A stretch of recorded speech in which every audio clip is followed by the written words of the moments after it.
I never imagined my own parents would one day look me in the eye and tell me my children weren't welcome in their home. Yet, there I was, standing in my kitchen, staring at my phone in disbelief. Thanksgiving was just a few weeks away, and my mom's voice was unusually light as she spoke. "Honey, we need to talk about Thanksgiving this year." My heart warmed for a moment.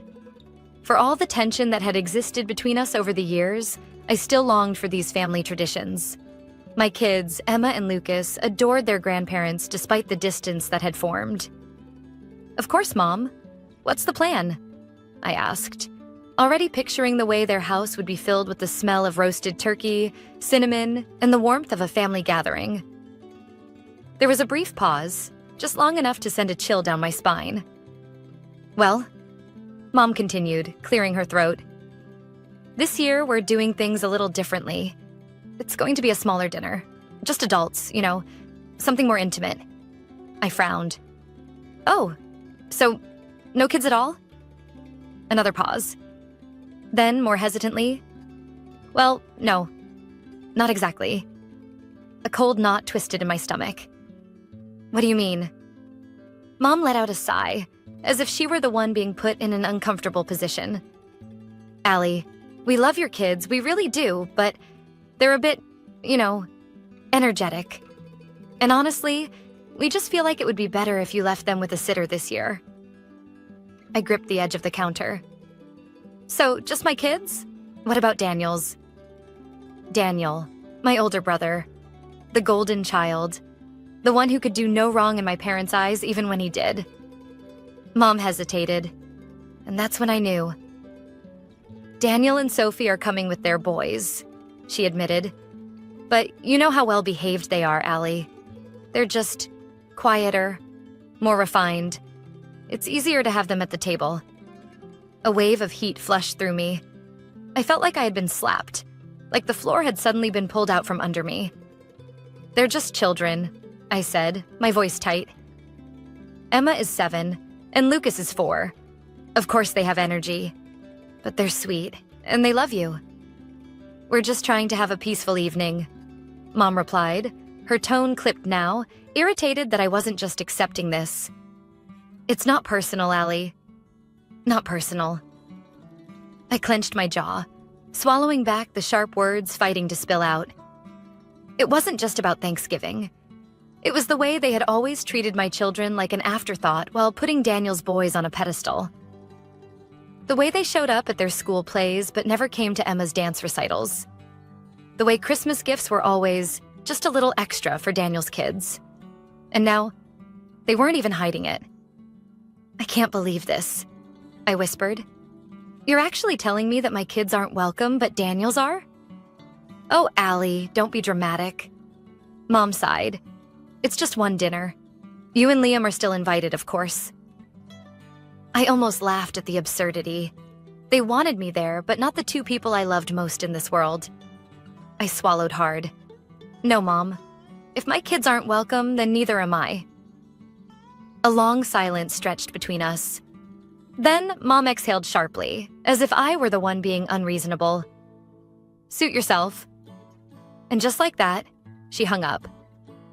I stood there, staring at the phone, my breath unsteady. I could hear my kids in the next room, giggling as they built a pillow fort, oblivious to the fact that their grandparents, the ones they adored, had just cast them aside like an inconvenience. I took a deep breath, my mind racing. I'd spent my whole life trying to please my parents, trying to earn their approval. But at what cost?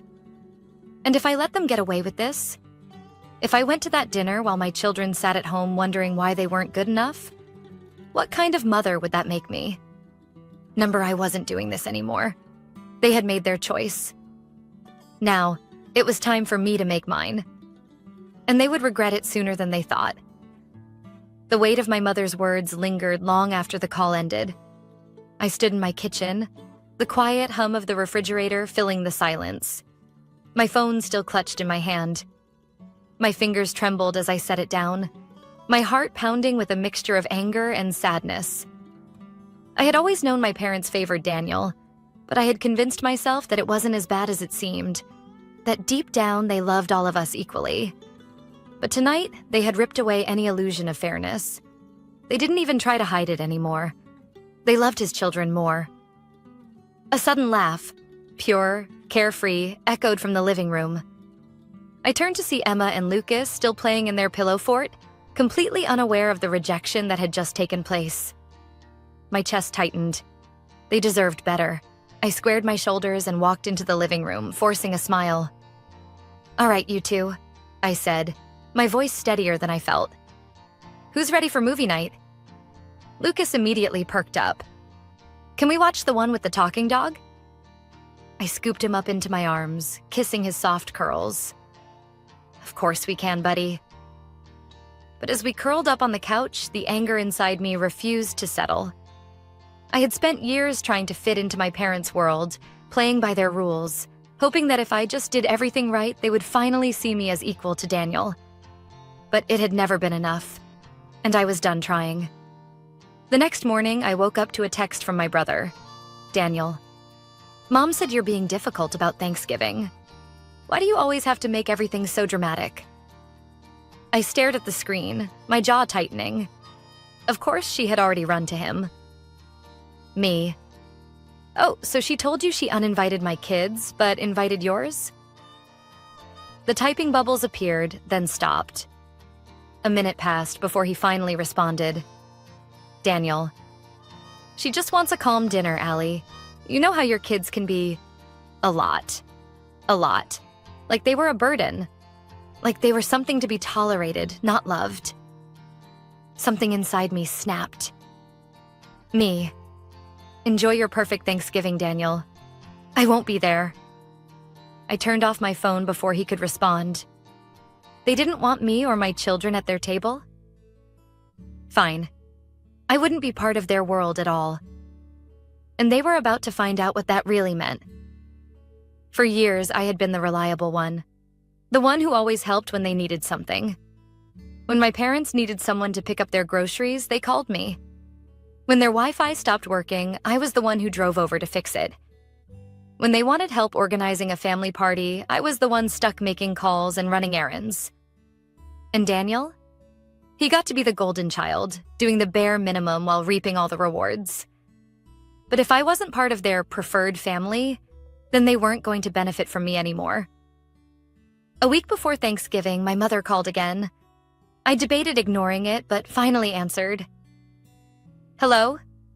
Allie," she said, her tone cautious. "I just wanted to check in. I know you were upset, but I really hope you'll reconsider. We would love to have you and Liam there." "Not you and the kids. Just you and Liam." I took a deep breath. "I meant what I said, Mom. If my kids aren't welcome, neither am I." She sighed heavily, as if I were exhausting her. "I just don't understand why you're being so stubborn. It's just one night. You know how much Daniel's boys mean to us." And there it was. The final, painful confirmation that my children, the two little humans I loved more than anything, would never be enough for her. I clenched my jaw. "You've made it clear where we stand, Mom. I won't bother you again." "Allie, don't be like this." I ended the call before she could finish. And this time, I didn't cry. I started small. When my dad called me that weekend to help him set up his new TV, I let the call go to voicemail. When my mom sent a text asking if I could pick up her prescription, I left it unread. For years, I had been at their beck and call. Always available, always reliable, but not anymore. And it didn't take long for them to notice. By the time Thanksgiving rolled around, I had missed a total of 12 calls and ignored 6 texts. Then, on the morning of Thanksgiving, I got a message from Daniel. "Daniel, Mom and Dad are really upset that you're ignoring them. Are you seriously going to let this go this far?" Me. It already went too far when they told me my kids weren't welcome. This time he didn't reply. I put my phone on silent and turned my attention to my real family. Emma and Lucas were at the table, helping Liam mix pancake batter. They were covered in flour, laughing hysterically. This was our Thanksgiving. And for the first time in years, I felt completely at peace. But little did I know, my parents weren't done yet. And their next move would be something I'd never forgive. Thanksgiving morning was peaceful in a way I hadn't experienced in years. No rushing to get the kids dressed in their best clothes, no stress over making the perfect side dish, no anxious glances at the clock to make sure we weren't late. Instead, we were in our own little world. Our home filled with laughter, the smell of pancakes and maple syrup hanging in the air. Emma and Lucas took turns stirring the batter while Liam flipped the pancakes with exaggerated skill, making them giggle every time he almost dropped one. And for the first time in a long time, I felt free. Then my phone rang. I glanced at the screen. Mom. I let it go to voicemail. A minute later, it rang again. And then again. Liam shot me a concerned look. Want me to turn it off? I hesitated, then shook my head. Number, if it's an emergency, I should at least know. I swiped to answer, keeping my voice flat. What is it, Mom? Oh, now you pick up, she huffed. I suppose you're just sitting at home feeling sorry for yourself while we're all here having a lovely dinner. I sighed. Mom, if you called to gloat, I really don't have time. That's not why I called. Her voice turned sharp. I need to ask you something. I pinched the bridge of my nose. What now? Did you cancel the credit card? The room suddenly felt very still. I turned away from Liam and lowered my voice. What are you talking about? Your father's credit card. The one we've been using for groceries, gas, essential things. It was declined this morning. A slow, icy realization crept up my spine. The credit card she was talking about wasn't theirs. It was mine. Years ago, when Dad was recovering from surgery and money was tight, I had added them as authorized users on my account temporarily, just to help them through a rough patch. I had meant to remove them when they got back on their feet. But life got busy, and I had forgotten. And they had never reminded me. I clenched my jaw. You mean my credit card? A pause. Then Mom scoffed. Oh, don't be so dramatic, Allie. It's just a card. You make good money, and we figured... You figured what? My voice was shaking now. That you'd just keep using my money? That I wouldn't notice? Oh, don't act like this is some big betrayal. We raised you. The least you could do is support us now. I inhaled sharply. Are you serious? After telling me my kids weren't good enough to come to Thanksgiving, you still expected me to keep paying for your groceries? Are you even hearing yourself? Mom let out a long, dramatic sigh. You know what, Allie?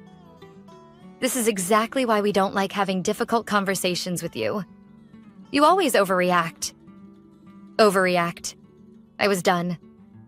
You're right about one thing, I said, my voice dangerously calm. I did cancel the card.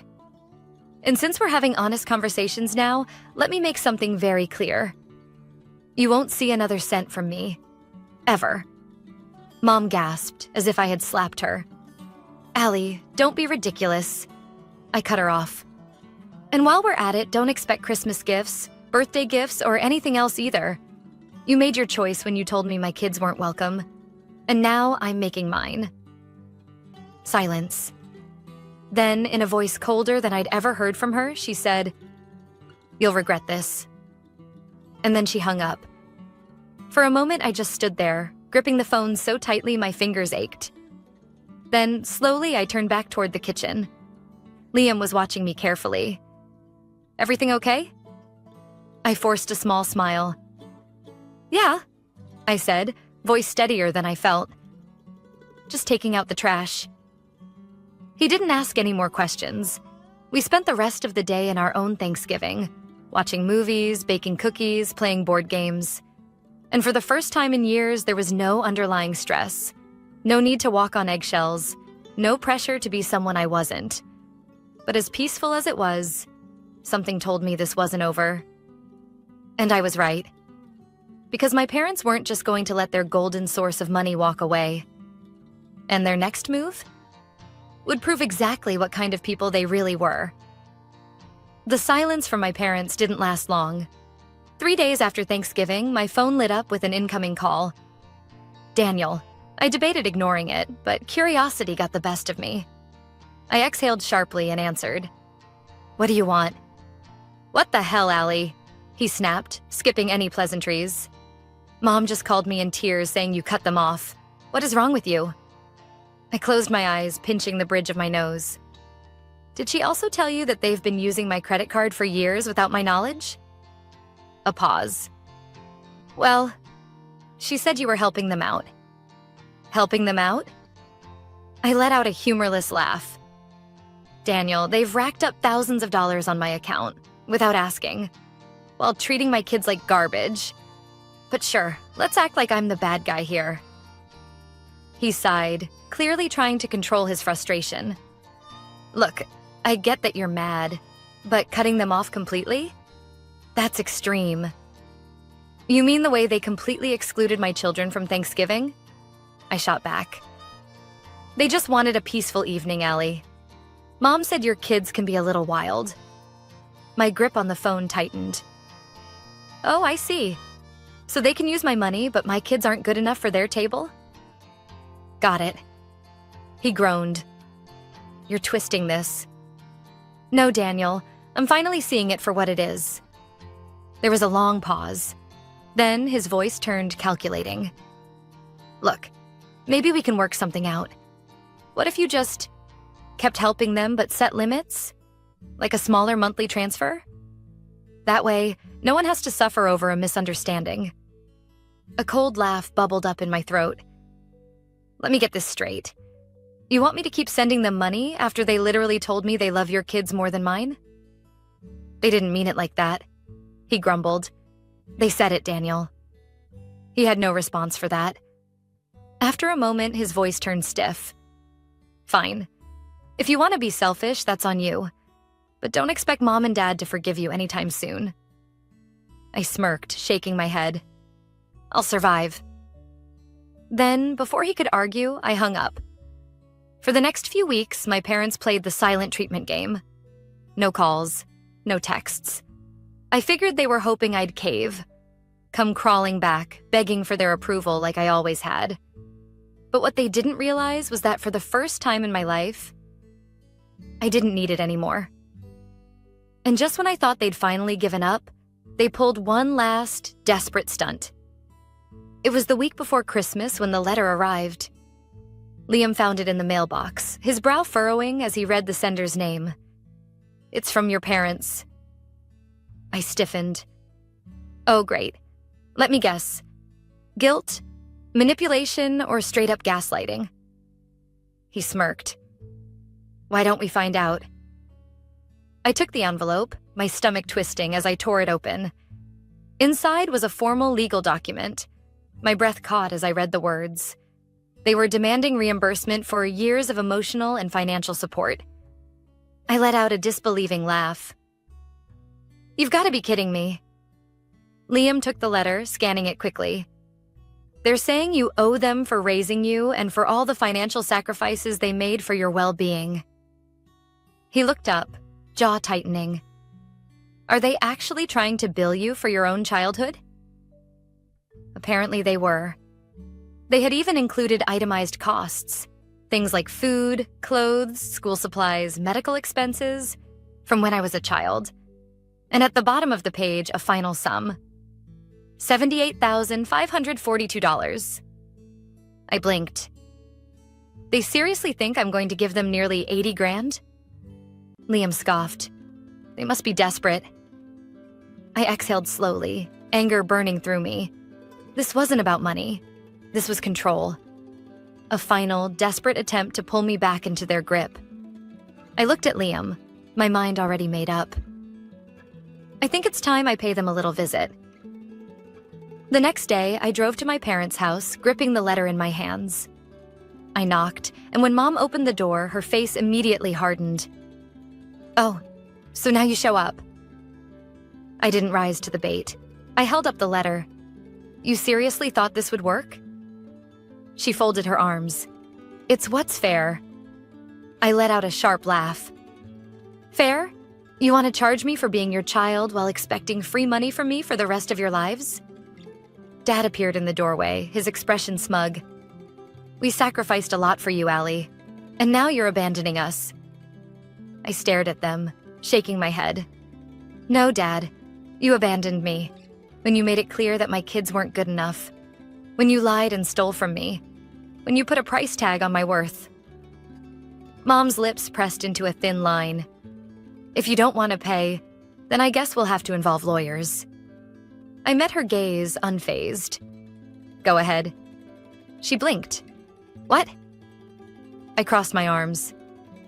Take me to court. Try to explain to a judge why you're suing your own daughter for expenses from 20 years ago. See how that goes. Silence. For the first time, they looked unsure. Dad cleared his throat. We just thought you'd want to make things right. I laughed.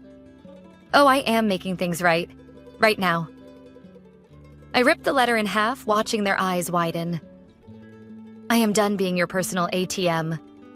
Mom gasped. You ungrateful little... I turned on my heel. Merry Christmas, I called over my shoulder, striding back to my car. And for the first time in my life, I felt lighter. As I drove away, I realized something. They weren't upset about the money. They were upset because for the first time ever, I had all the power. And I wasn't giving it back. I thought that after ripping up their ridiculous demand for money, my parents would finally back off. That maybe, just maybe, they would sit in the wreckage of their own arrogance and realize that they had pushed me too far. But people like them, they don't change. They just escalate. It started small. A text from Mom 2 days before Christmas. Mom, Allie, this is ridiculous. We're family. You don't turn your back on family over a silly argument. I ignored it. The next day, another message. Mom, we forgive you. Come to Christmas dinner and we'll forget this ever happened. I almost laughed. They forgive me? Then, a few hours later, one from Daniel. Daniel. They're really hurting, Allie. Just apologize so we can move on. I rolled my eyes. Of course, in his world, I was the one who had done something wrong. I typed out a response. Me. Funny. They weren't hurting when they were stealing from me, or when they told me my kids weren't welcome. I think they'll survive. I hit send and blocked his number. Then Christmas Eve arrived. Liam and I had just put the finishing touches on the tree, and Emma and Lucas were in their pajamas, dancing around the living room, too excited to sleep. It was perfect. And then the doorbell rang. Liam and I exchanged a look. No way, he muttered. I walked to the door and peered through the peephole. Sure enough, Mom and Dad. I considered ignoring them, but then I spotted what they were holding. A giant, beautifully wrapped box. I sighed and opened the door. What do you want? Mom's face lit up with forced cheerfulness. Merry Christmas, sweetheart. Dad held out the gift. For the kids. I folded my arms. No thanks. Mom's smile wavered. Allie, don't be stubborn. Let's not ruin Christmas over this. You already ruined Christmas. I shot back. When you told me my children weren't good enough for your table. Remember that? Her mouth opened, then closed. Dad sighed. Come on, Allie. Let's just be a family again. I stared at them, feeling nothing but exhaustion. You don't want to be a family, I said quietly. You want me to go back to being useful. Their silence told me everything I needed to know. I shook my head. Take your gift and go. Mom's expression hardened. Allie, don't be selfish. Think about the children. I smiled coldly. I am thinking about the children. That's exactly why you're not in their lives anymore. Dad's jaw tightened. You really want to do this? I exhaled. I already did. And with that, I shut the door in their faces. That night, we had the best Christmas ever. Emma and Lucas tore into their presents, their laughter echoing through the house. We drank hot cocoa, played board games, and watched Christmas movies until they fell asleep on the couch. And for the first time in my life, Christmas wasn't about trying to prove myself. It was about us. Real family. Chosen family. The kind that doesn't come with conditions. The kind that doesn't make you earn love. The kind that loves you because they want to, not because they expect something in return. I thought that was the end of it. That after being cut off financially, humiliated at Christmas, and rejected at my front door, my parents would finally accept that I was done. But I underestimated just how much control they thought they still had over me. Because New Year's Eve, they did something I never saw coming. New Year's Eve was supposed to be a fresh start, a night to leave the past behind and step into a better future. That's what I told myself as I set up the snack table, laughter and music filling our home. Emma and Lucas were buzzing with excitement, running around in their little party hats, counting down the hours until midnight. Liam was pouring champagne for us, a soft smile on his face. It was our night, our celebration.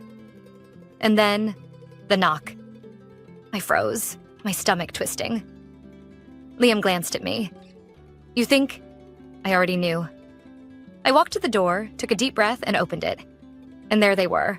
Mom, Dad, Daniel, and Daniel's wife, Sophie. It was an ambush. I crossed my arms. "What do you want?"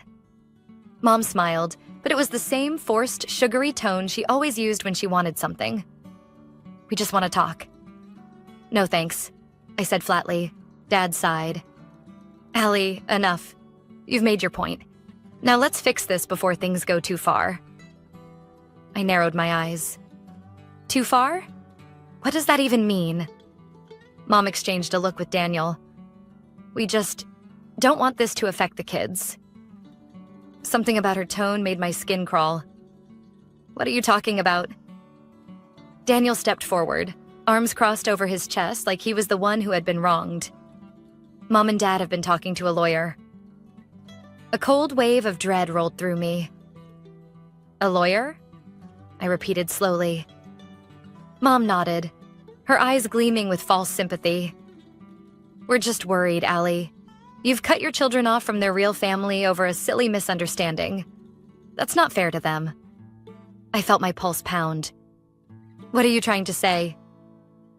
Dad cleared his throat. "We've been looking into grandparents' rights." For a moment, all I could hear was the blood rushing in my ears. Then, I laughed. It wasn't a small chuckle. It was loud, unhinged, and sharp. They thought they could legally force their way back into my life? Into my kids' lives? Daniel's face twisted. "What's so funny?" I wiped my eyes. "Oh, you're serious? You think any judge is going to look at this situation and side with you?" Mom's lips pressed together. "We've done nothing wrong." "Nothing wrong?" I repeated, stepping forward. "You stole from me. You treated my kids like second-class citizens. And now, because I finally cut you off, you think you can bully your way back in?" Dad's face darkened. "You don't want to do this, Allie." I met his glare with a smile. "Oh, but I do." I pulled out my phone and held it up. "I want you to think real carefully about what you're about to do," I said, voice cold. "Because I've got every text, every voicemail, every demand for money, and I promise you, if you try this, I will bury you." Sophie gasped. "Allie, come on." "No," I snapped, eyes locked on my parents. "You have no case. You know it. I know it. And if you keep pushing me, I will make sure that everyone you know sees exactly who you really are." A beat of silence. Then Mom's face twisted in anger. "You're being unreasonable." I smiled. "No, Mom. I'm finally being smart." I stepped back into my house and grabbed the door. "Happy New Year," I said sweetly. Then I slammed the door in their faces. They never went through with their pathetic legal threat. They knew they had nothing. They knew they had lost. In the weeks that followed, I didn't hear from them. Not a text. Not a call. Nothing. And for the first time in my life, it felt like freedom. The weight of their expectations? Gone. The pressure to please them? Gone. The endless cycle of guilt and manipulation? Gone. Months later, on a sunny spring afternoon, I was sitting on the porch watching Emma and Lucas chase bubbles in the yard. Liam handed me a lemonade and sat beside me. "It's been quiet." I nodded. "Yeah, feels good." He smirked. "Think they'll ever try again?" I sipped my drink, watching my kids giggle as they popped the bubbles. Doesn't matter. Because I had already won. I had my kids, my real family. And I'd never let anyone make them feel unwanted again.